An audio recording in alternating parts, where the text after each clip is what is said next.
Yesterday we raised the possibility, indeed the reality, that we are all, in fact, judges. We are Dayanim. A wise man once said that most people, when they say that they are thinking, they are, in fact, merely rearranging their prejudices, which is a smart thing to say, a sharp thing to say, but often a very true and honest comment. So let me ask you the following question. If I were to say to you, do you expect that life will be easy and that things will always go your way and you'll get whatever you want on the first try and there won't be any challenges or setbacks? You'd turn around to me and say, no, of course not. Don't be silly. Life is full of challenges. So then let me ask you the following question. If that is true, then how come when those challenges happen, you act surprised? You appear to be surprised and you get angry and annoyed and sad and frustrated and anxious. But you just told me, as any right-thinking person would, that life is all about challenges. So how come we appear to be surprised and react with all sorts of negative emotions when those anticipated challenges actually happen? The answer is perhaps that they are only anticipated on a conscious level. But our unconscious operating belief, which we are in touch with so much, is actually things are going to be okay. The world owes me simplicity and convenience at all times. So there is a disconnect between what we know to be true and what, if we are asked and when we are forced to think consciously and respond, we will say.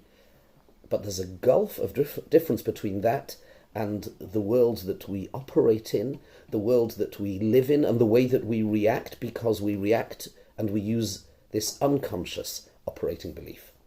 There's a disconnect. We're not aware that we are actually a Dayan the whole time.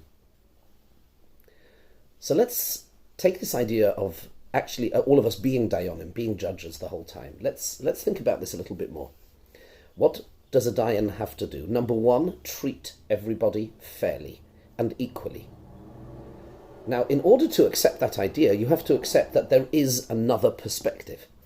How many of us are actually able and willing to accept truly that there is another perspective?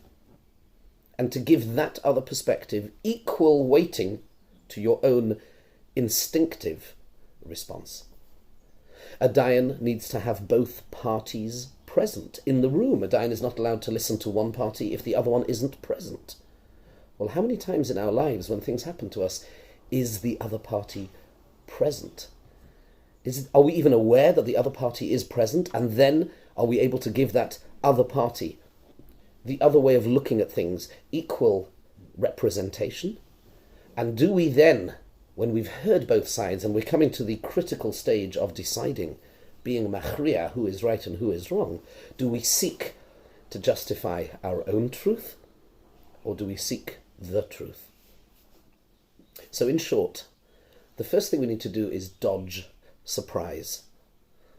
Don't act surprised. We should not be surprised when things go awry, when things don't go the way we want. We don't go on to sit down with a chess opponent and then act surprised when they work against us. That's why they're there. We don't go onto a sports field and act surprised when the other team tries to score a goal. That's why they're there. They're there to challenge us. They're there to make us bring out more talent that we have inside of ourselves, and we need them for that, and we expect them to do their job. And it should be the same in life. Let's anticipate that challenges can and will and must happen, because that's why we exist. We exist to be challenged. And when they happen, we're ready. And we reframe all that negative energy that saps and takes away our koiches to do anything, and instead we reframe it. We're not anxious and angry and sad and frustrated and depressed, but we are energized and motivated and resilient and resourceful and strengthened and emboldened to respond to the challenge. And we are aware, we're conscious. Our conscious and unconscious operating beliefs are working in tandem. We expected this, we were waiting for it. We didn't know what it would be, we didn't know when it would come, but we were waiting for it. And then when it happens, we treat everyone equally. We're aware that there is another perspective, and that perspective, that other party is present, and then we seek not our truth, but the truth. We don't just rearrange our prejudices. We try to dig deep and get to an objective reality, and in doing so, we gain, we grow, and we become something amazing. Have a great day.